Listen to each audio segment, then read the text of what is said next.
This is Mac OS Ken. More shakeups in Apple's upper ranks. iPhone takes the pitch for tomorrow's MLS match, and the Fraggles catch the holiday spirit. It is Friday, the 5th of December, 2025.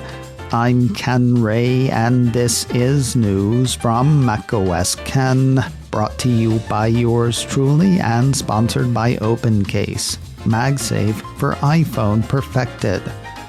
Build your own holiday bundle and save at theopencase.com. This show is also supported by people like you, patrons through Patreon. Find out more and add your support at patreon.com/MacOSCan. This week at Apple is starting to feel like the last act of The Godfather. In just the past week, we've seen the company announce the retirement of its AI lead, John Giannandrea.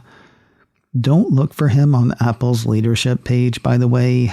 Company pulled him down on Wednesday. Now you will never know how to spell Giannandrea. Anyway, he's pretty much gone. Apple confirmed Wednesday that its UI design guy, Alan Dye, is leaving, taking one of his lieutenants with him. Now hear this. Apple issued a press release Thursday announcing the departure of its VP for Environment, Policy, and Social Initiatives, Lisa Jackson. Also taking off, Apple General Counsel Kate Adams. Not to be confused with Kay Adams from The Godfather. Jackson is leaving in January, while Adams is retiring late in 2026. I kind of feel like I need a chart, but here I think is how it works. Jennifer Newstead will become Apple's general counsel on the 1st of March 2026 after a transition of duties from Adams. That transition starts in January when Newstead will join Apple as senior VP, reporting to CEO Cook and serving on Apple's executive team. The Government Affairs Organization, which it sounds like is the policy part of Environment, Policy, and Social Initiatives, that'll transition to Adams until her retirement. After that, it goes to Newstead, whose title will change to Senior VP, General Counsel, and Government Affairs. The Environment and Social Initiatives teams will report to Apple Chief Operating Officer Sabi Khan, according to Apple, because nothing says commitment to the environment and social initiatives like handing it off to the guy who makes sure the supply chain is going full tilt. I feel certain Apple would not like to be seen as abandoning the environment and social initiatives, but given Apple CEO Tim Cook's chumminess with the current presidential administration and that administration's disdain for the environment and social initiatives, Apple may not be abandoning those things, but by not giving them their own leader, something they've had since 2013, they do seem to be giving them short shrift. As for Newstead, she joins Apple after 6 years as chief legal officer for Meta. Before that, she served as legal advisor for the U.S. Department of State during the first Trump administration. That was preceded by time in the private sector. Before that, she was general counsel for the Office of Management and Budget under the administration of George W. Bush. Extolling her virtues, CEO Cook was quoted in Apple's press release saying he and his are pleased that Jennifer will be overseeing both the legal and government affairs organizations, given the increasing overlap between the work of both teams and her substantial background in international affairs. Hey, remember a talk a few weeks ago that Apple's board was stepping up succession plans because Tim Cook was considering announcing his retirement in 2026? Everybody says Apple's senior VP of hardware engineering John Turnus would be a good choice. Maybe he would in a vacuum. The thing that I've been wondering, though, is how would he be in the Oval Office? Conjecture has Cook staying on as chairman or something, but when it comes to the day-to-day, who in Apple's ranks could talk to and deal with the current administration? It's Newstead, isn't it? Not for CEO, but for dealing with, probably not Trump directly, but the people around Trump. The only concern then, does legal and government affairs answer to Apple's next CEO, or does the next CEO answer to legal and government affairs, which is working to keep Apple's face from being eaten by the leopards eating people's faces party? Neither the Spotted Owl nor the plebs offered comment on the announced shuffle. If you snagged Apple's tvOS 26.2 release candidate on Wednesday, you might still be behind by one. Mac Rumors says Apple on Thursday released a second RC for tvOS 26.2 and HomePod software 26.2. No word on why a second version was warranted, though the piece says that generally happens when there's a major bug discovered during the testing period. Here's hoping those get squished quickly. The full round of BlankOS 26.2 updates is expected to be released sometime next week. If you've been FaceTiming with anybody in Russia, you may not be doing that anymore. Engadget highlights a report from Bloomberg that as the Russian agency that monitors, controls, and censors mass media in the country, blocking access to both FaceTime and Snapchat. That agency claims that both platforms were used to organize and carry out terrorist acts and commit fraud. The action follows a string of such bans that picked up with Russia's invasion of Ukraine in 2022. The piece says both Facebook and Twitter were banned in March of that year. Instagram joined not long after. Signal was banned last year, with threats against WhatsApp earlier this year. Meanwhile, Engadget says it's unclear whether Snapchat and FaceTime can still be used by employing a VPN. So far, neither Apple nor Snap have commented on the news. More news in a moment, but first a word from today's sponsor, OpenCase, and their Build Your Own Holiday Bundle. Can you imagine being as loyal to an iPhone case as you are to iPhone itself? That's where I am with OpenCase. Yes, I like that a friend of mine started the company, and yes, I love that supporting OpenCase is supporting a small business. Bottom line though, I love how much better OpenCase has made my daily carry. No more bulky wallet. The lip on OpenCase keeps my MagSafe wallet from sliding around or shearing off. It does that for chargers and pop holders and a host of third-party MagSafe accessories. OpenCase changed what I thought a phone case could and should be, which kind of changed my phone. It can do the same for you or somebody on your holiday shopping list. They're running a special right now at theopencase.com, letting you build your own holiday bundle. Buy 2 items, get 10% off. Buy 3 items, get 15% off. Or buy 4 items or more and get 20% off. 4 cases, a case and a bunch of accessories. You can build your bundle with any number of products in any combination.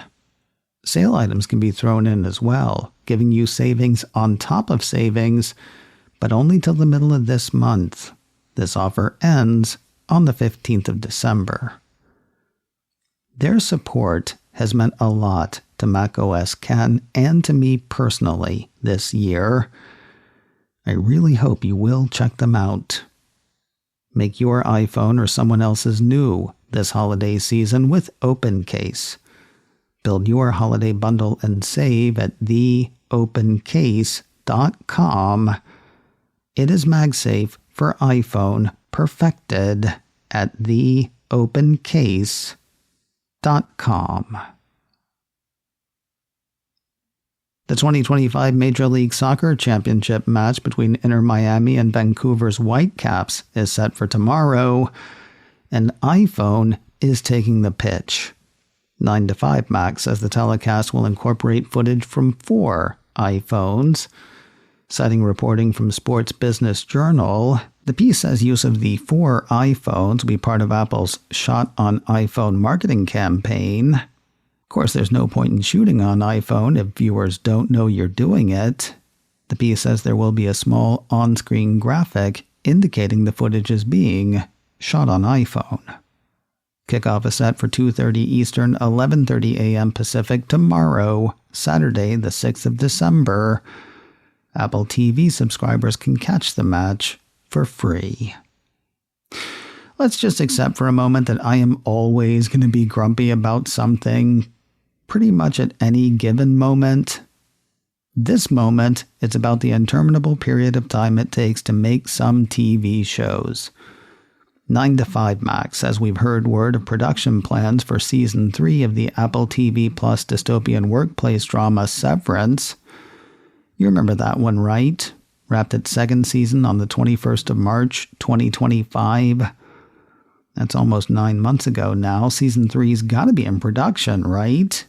Yeah, funny story, no. According to the account Apple TV News Hub over on the Hell site, Severance Season 3 is set to film from April to December of 2026.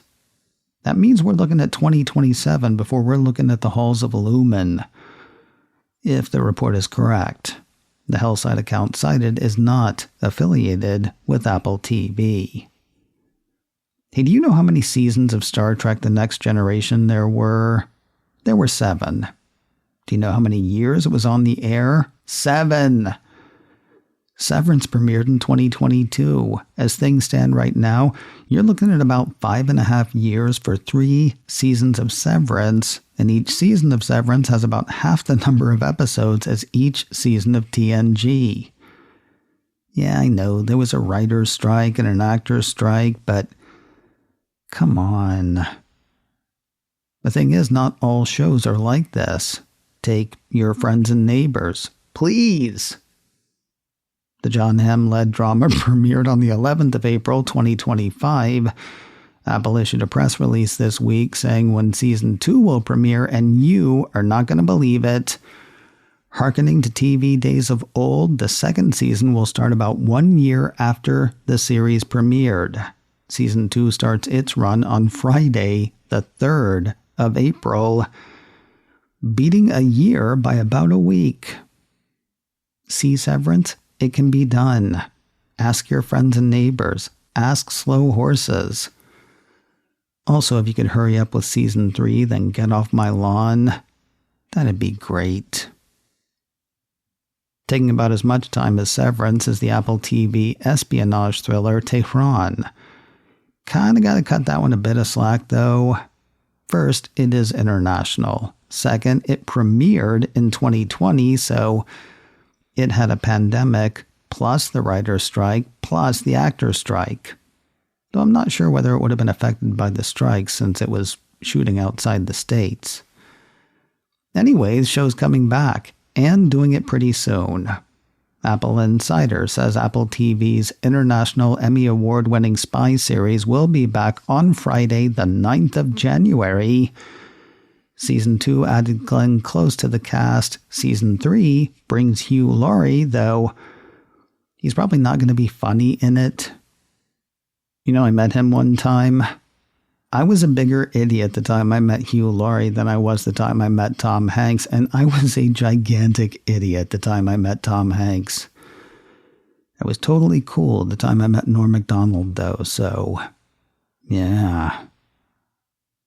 As for the show's future, it looks like they'll be picking up the pace. Not only has Apple TV ordered a 4th season of Tehran, the 4th season is already in production. Severance. I'm not mad, I'm just disappointed.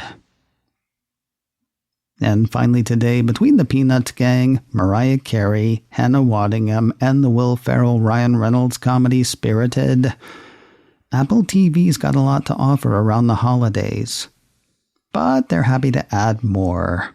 9 to 5 Max says the Fraggles are getting in on the holiday action with the all-new holiday special, The First Snow of Fraggle Rock.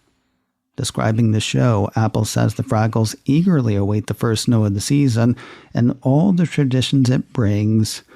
But when only a single snowflake arrives and Gobo can't write the yearly holiday song everyone's expecting, the season is thrown off course.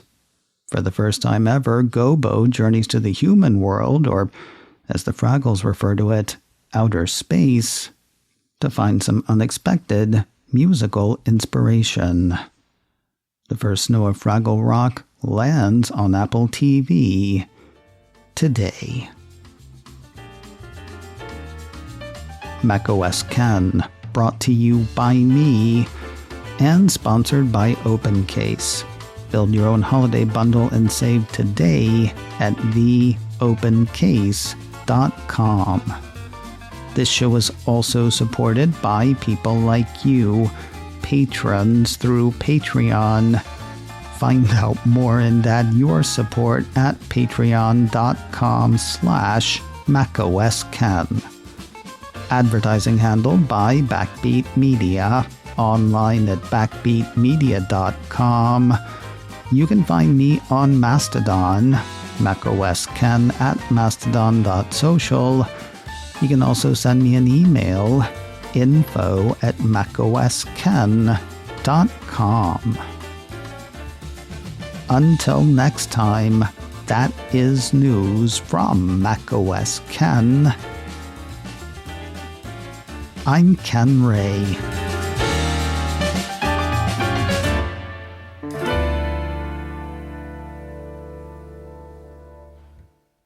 Ciao.